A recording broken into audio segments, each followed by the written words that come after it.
बढ़िया से भेंट होती है लेकिन ओकरा खातिर चुप रहेंगे। वाह भोजपुरी बोल रहे हैं।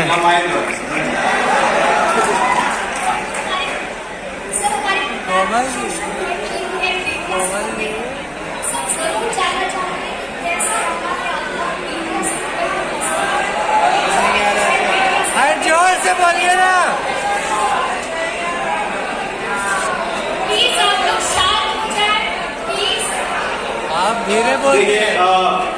इन्होंने सवाल किया था कि सफर बेतिया से बंबई तक कैसा रहा, लेकिन सफर बेतिया से बंबई नहीं था, बेलवा से बेतिया और बेतिया से बंबई।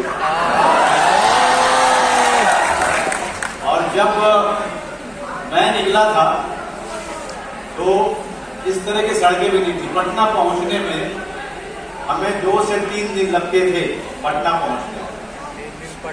और पटना पहुंचने के बाद यहाँ से 2 ट्रेनें जाया करती थी, याद है मेरे ख्याल से। एक जयंती जनता थी, जयंती जनता एक्सप्रेस हुआ करती थी, और एक और कोई मगध एक्सप्रेस। वो मगध एक्सप्रेस बाद में आई थी। जब मैं गया था तो जिस तरीके की चीजें आपने दिखाई, आपके वीडियो में दिखे हुए, वो सिर्फ एक झलक है।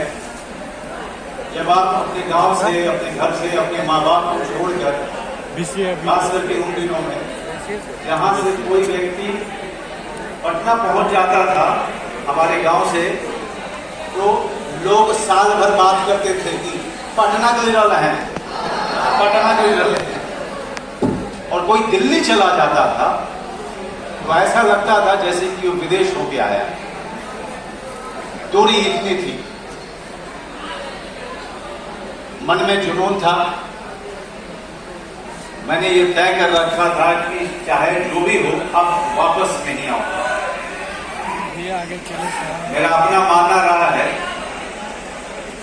कि अगर आप सोते हैं तो सपना नहीं देखते हैं, सो करके आप सपना नहीं देख सकते। आंखें खुली रख के जो सपना देखते हैं वही सही सपना होता है। और सपना अगर आपने देख लिया और उसको आपने पाने की जिद नहीं ठानी, इसका मतलब वो सपना झूठा है। सपना वही होता है जो ना आपको जीने दे ना आपको मरने दे। और उस सपने के लिए आपको जो भी करना पड़े वो आप कीजिए। ये मैंने मन में ठाना हुआ था। कई सारी रुकावटें आई, बहुत सारे समस्याएं आई। सबसे बड़ी समस्या थी पेट को भरना।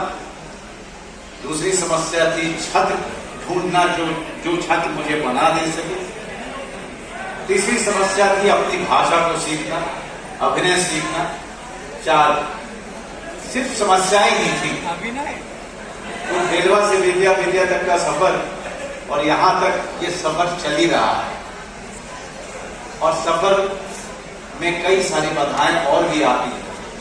कई तरह की राजनीति होती है, कई तरीके की लॉबी होती है, जिससे कि आप टकराते हैं। लोगों की नकारात्मक ऊर्जा होती है, आप टकराते हैं, लड़ते हैं, फिर आगे बढ़ते जाते हैं। लेकिन भोजपुरी में हम कहते हैं कि हम अपना माई के ले जाएंगे, उसे लड़ानी ना।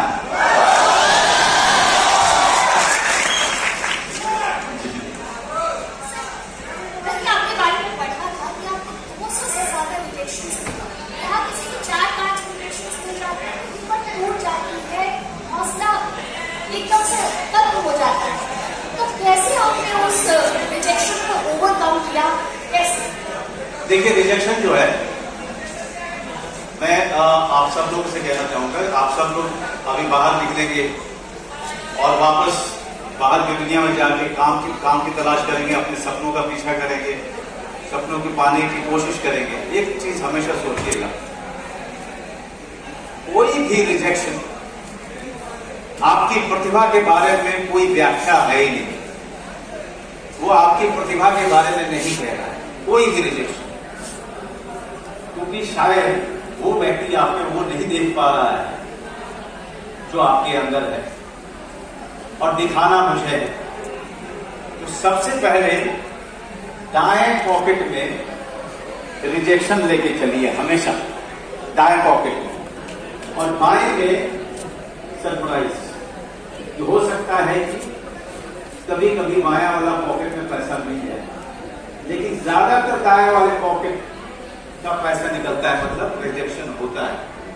लेकिन जब सरप्राइज मिलेगा जिस दिन, उस दिन तक आपकी यात्रा में आपको एक बहुत आपके प्रतिभा को और निखार चुका होगा, आपको एक अलग व्यक्ति बना चुका होगा। मैं आज तक मेरी आदत है कि मैं हमेशा ना सुनने के लिए जाता हूं, मैं हाँ सुनने नहीं जाता हूं, मैं हमेशा ना सुनने जाता हूं। ना सुन करके अंदर में जिद आता है, हाँ सुनने के बाद खुशी होती है। तो ना सुन के अगर जिद आ रहा है और वो जिद अगर मुझे अपने ऊपर काम करने का बहुत सारा मौका दे रही है, तो कोई दिक्कत नहीं है। यहां से जिद बढ़ेगा, यहां से खुशी मिलेगी, दोनों ही अच्छी बात है।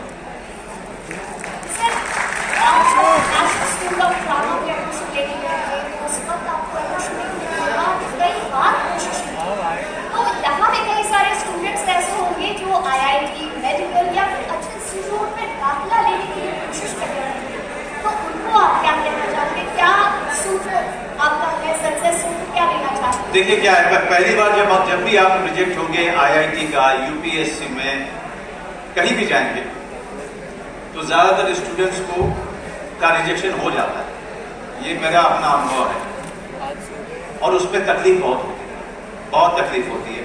मुझे भी हुई थी, क्योंकि मुझसे गलती क्या हुई थी कि मैंने सारी उम्मीदें राष्ट्रीय नाट्य विद्यालय में प्रवेश पाने को लेकर के उस पर डाल दी थी। वो मेरी गलती थी। हमेशा अपने ऑप्शंस कई सारे रखिएगा, ऑप्शन होने चाहिए। ये अगर IIT में नहीं हो रहा है तो BIT में होगा, BIT में नहीं हो रहा है तो किसी और में होगा, किसी और में होगा। हमेशा ऑप्शन तैयार रखिए। और मैं आपको एक चीज बताऊं, बाहर की दुनिया में जब आप काम करने जाते हैं तो आपको ये पता चलेगा, आपके बगल के डेस्क पे IIT वाला बैठा हुआ है और आप कहीं जमशेदपुर से इंजीनियरिंग करके आ रहे हैं। बाहर की दुनिया में सब बराबर हो जाती है।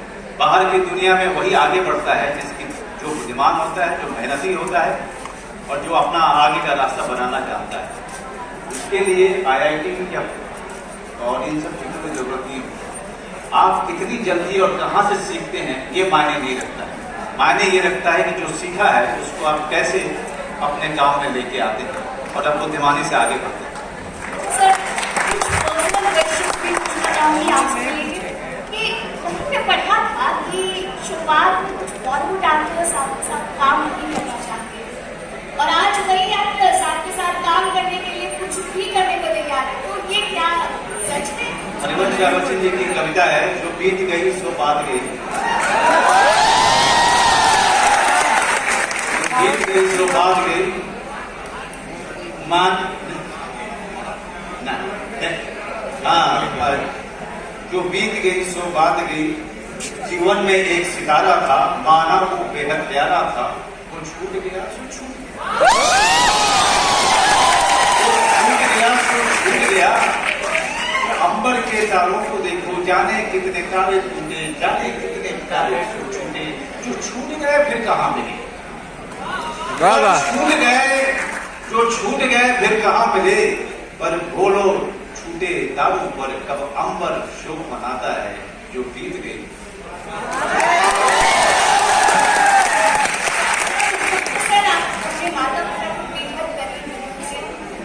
संघर्ष कर रहे थे, आपके माता पिता आप हो गई, तो क्या लगता है आपको माता पिता का दूर बैठे माता पिता का कितना योगदान, कितना महत्व रहता है सफलता में? मेरे माता पिता का सबसे बड़ा योगदान ये था कि उन्होंने मेरे पैर पे बेड़ियां नहीं दी, उन्होंने मुझे उड़ने दिया, उन्होंने अपने बच्चों को उड़ने दिया। उन्होंने मुझे सिर्फ एक ही कामना दी कि ग्रेजुएट होना चाहिए हमारा बच्चा, और वो ग्रेजुएशन मैंने अच्छे से करके दिया। लेकिन बाकी आप अपने जीवन के साथ क्या करते हैं, उन्होंने उसमें कोई दखल अंदाजी नहीं की, जिसके लिए मैं हमेशा उनको प्रणाम करता हूँ और उनको बहुत बहुत धन्यवाद देते हैं। आज इसी वजह से हम 6 भाई बहन हैं, सारे भाई बहन अपने अपनी जगह पे अपने अपने जीवन में बहुत अच्छे से स्थापित हैं और ये सिर्फ माता पिता के आशीर्वाद के कारण, उनके इस व्यवहार के कारण कि कभी उन्होंने अपनी उम्मीदें हमारे ऊपर नहीं डाली। संघर्ष के दिनों में जब पास में पैसे नहीं रहते हैं, उस वक्त थोड़ा मजबूर हो जाते हैं, तो उस वक्त कैसे खुद को समेट के आगे कैसे बढ़े? देखिए, संघर्ष जो होता है, संघर्ष अगर आप एक चीज हमेशा याद रखिएगा, हमारा कोई संघर्ष नहीं, आपका कोई संघर्ष नहीं। संघर्ष होता है रिक्शा वाले का, संघर्ष होता है एक मजदूर का जो सीमेंट की बोरी ढोता है, क्योंकि वो करना नहीं चाहता, वो करना नहीं चाहता है क्योंकि उसको करना है। हम और आप भगवान की दया से हम लोग बस खाने को कहीं से मिल जाता है, किसी दोस्त के घर से मिल जाता है, या अगर आप पटना में रहते हैं तो पटना में आपके माता पिता मुहैया कराते हैं। आपको सिर्फ काम की तलाश करनी है। तो जब मैं बहुत ज्यादा डिप्रेशन में जाता था, तब मैं सिर्फ यही सोचता था कि मैं तो बहुत ही ज्यादा भाग्यशाली हूं कि मेरे पास इतने दोस्त हैं मेरी मदद करने के लिए।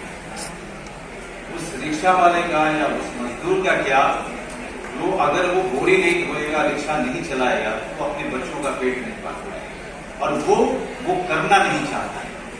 तो ये हमेशा याद रखिएगा कि आप सब पर प्रभु की कृपा है, भगवान का आपका आशीर्वाद है।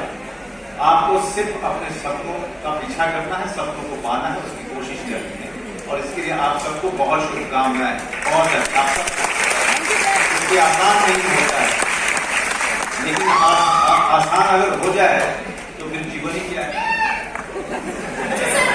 क्या आप अपने काम के बाद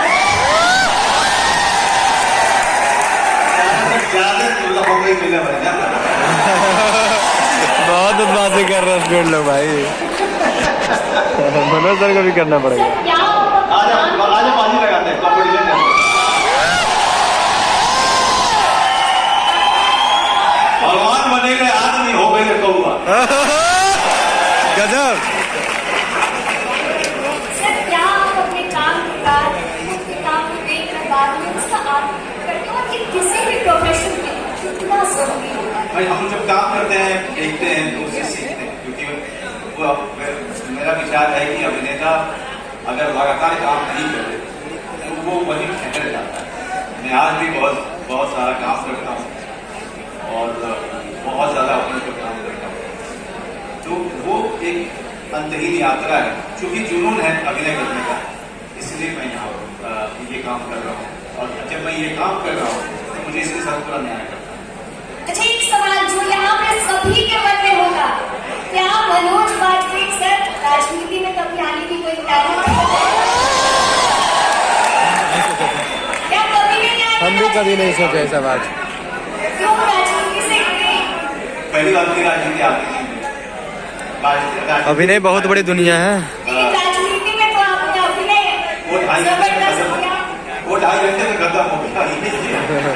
ये जो है, ये अंतहीन यात्रा जिस राजनीति की बात आप कर रहे हैं ना, मुझे आती है, और अच्छा खासा काम चल रहा है, काहे के लिए बंद करवा रहे हैं? आगे के क्या प्लान है, क्या आगे और फ्यूचर प्लानिंग तक पूछ रहे हैं। करीब 5 काम मेरी कंपनी में हो चुके हैं। नाम बताइए ना सर। अगला स्टेज होता है, अब शुरू करूंगा वापस जाने के बाद, जिसमें जो 5 काम है, अलग अलग तरीके के काम। एक मैंने एक सीरीज किया है अभिषेक चौबे की, और उसका नाम है सूप, जो नेटफ्लिक्स पे अगले साल कभी भी आएगी, आप देखिएगा। और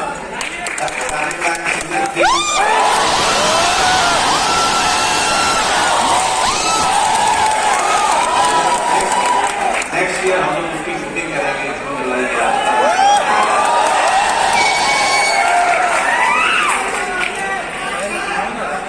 मैं एक बात बताता हूँ कि फैमिली मैन जो सीरीज है मतलब किया था, वो वर्ल्ड का चौथा सबसे ज्यादा देखा जाने वाला सीरीज है।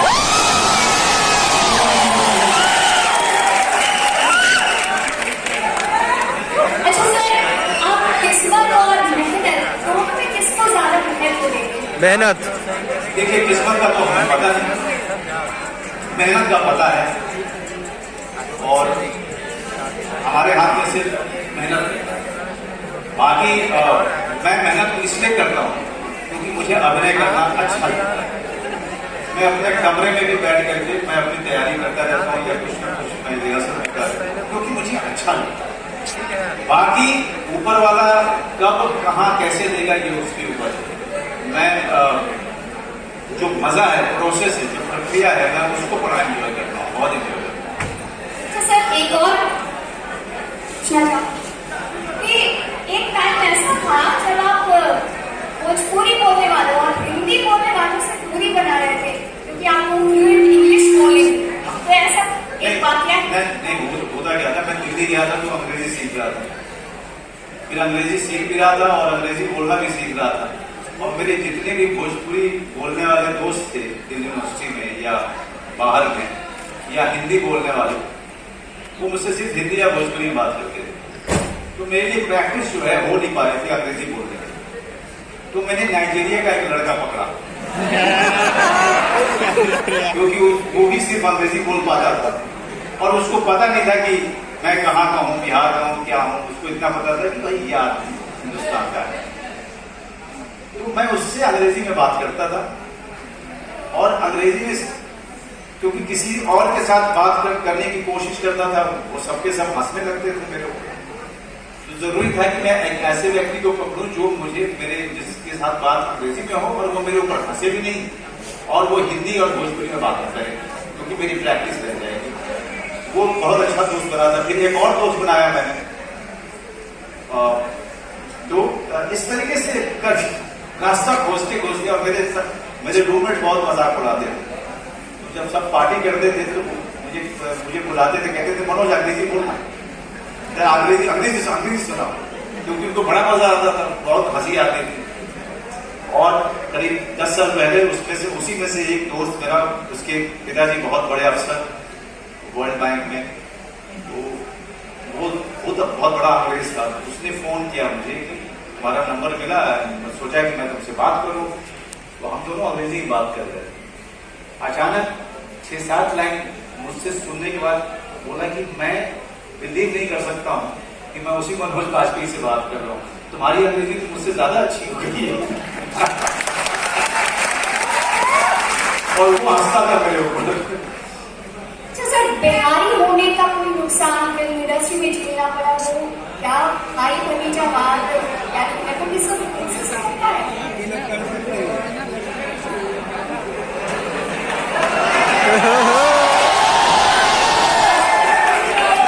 क्या है ये लाइन से देखिए कितने लोग जो हैं यहाँ पर रिकॉर्ड कर रहे हैं, ठीक है।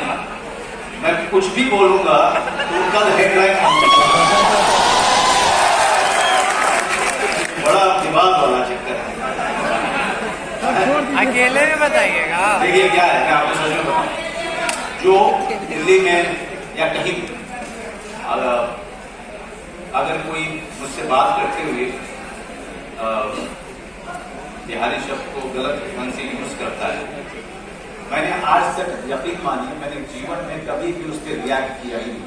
उसका कारण जैसे ही वो आदमी बोलता है, इस तरह की घटिया बात करता है, तो वो आदमी मेरे सामने समझिए कि वो नंगा हो। एक तो उसकी सोच मुझे पता चल गई, व्यक्ति पता चल गया, और ये पता चल गया कि ये आदमी जो मैं इसको समझदार मानता था, ये बहुत बड़ा गधा है। तीनों चीजें पता चल गई, क्योंकि मैं जीवन में ना क्षेत्रवाद में विश्वास रखता हूँ, ना जीवन में मैं किसी नस्लवाद में विश्वास रखता हूँ, ना किसी भी तरीके की जाति धर्म पे मैं भेदभाव करने वाला आदमी। तो जब सामने वाला अपनी असलियत दिखाता है तो मैं उससे दूरी बना लेता हूँ, और वो सोचता रह जाता है कि मनोज वाजपेयी ने उससे दूरी क्यों बनाया। इसलिए कि अगर मैं झगड़ा करूंगा तो वो उसका कोई अंत नहीं है। अगर मैं इससे दूरी बनाऊंगा तो ये ढूंढता रह जाएगा कारण कि आखिर मैंने उससे दूरी क्यों बनाई। दिल्ली में भी बहुत बार होता था इसलिए मैं वो उस तरह से बोलना नहीं चाहूंगा, क्योंकि मुझे बुरा लगता था कि ये क्या मतलब कि अगर कोई बस के आगे से, बस के पीछे से नहीं चढ़ के बस के आगे से चढ़ रहा है तो उसको बिहारी ये कह करके संबोधन किया जाना कितनी गलत बात है। लेकिन आज देखिए, आज भगवान की दया से आज हम इंडस्ट्री में या पूरे देश में, विदेश में बिहार के लोग किस कदर हर जगह पे अपना वर्चस्व बनाए हुए हैं और कितने कमाल ढंग से उन्होंने हर क्षेत्र में योगदान दिया है। तो अब वो जो ये जो पूरी परंपरा थी, पूरी संस्कृति थी कि एक क्षेत्र के व्यक्ति को एक खास नजर से देखना, मेरे ख्याल से वो 80% वो सोच जा चुकी और उसको बिहार के लोगों ने ही अपने काम के बदौलत बदला है। तो इसके लिए बिहार के लोगों का सर आपका बम्बई में ड्रामा बहुत फेमस था, तो मैं चाहूंगी आज आप 2 लाइन यहाँ पे जरूर।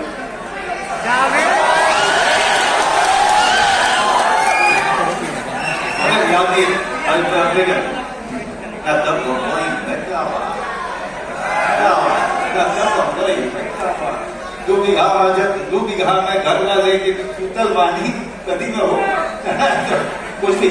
आप लोग में से किसी को याद है तो आप लोग गा दीजिएगा, मैं माइक पहुंचवा दूंगा।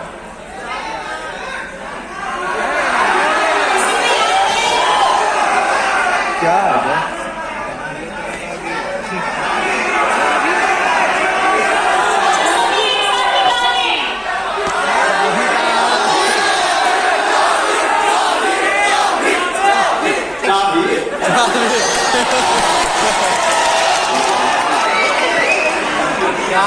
कॉलेज का कारनामा है। अभी हम क्वेश्चन आंसर जो है ओपन करते हैं ऑडियंस। अच्छा, अंत में मैं चाहूंगी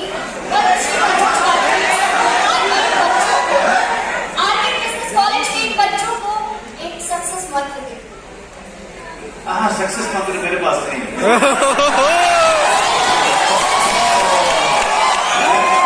ना मैं सक्सेस मंत्र ना मेरे पास है, ना मैं कोई ज्ञान देना चाहता हूँ।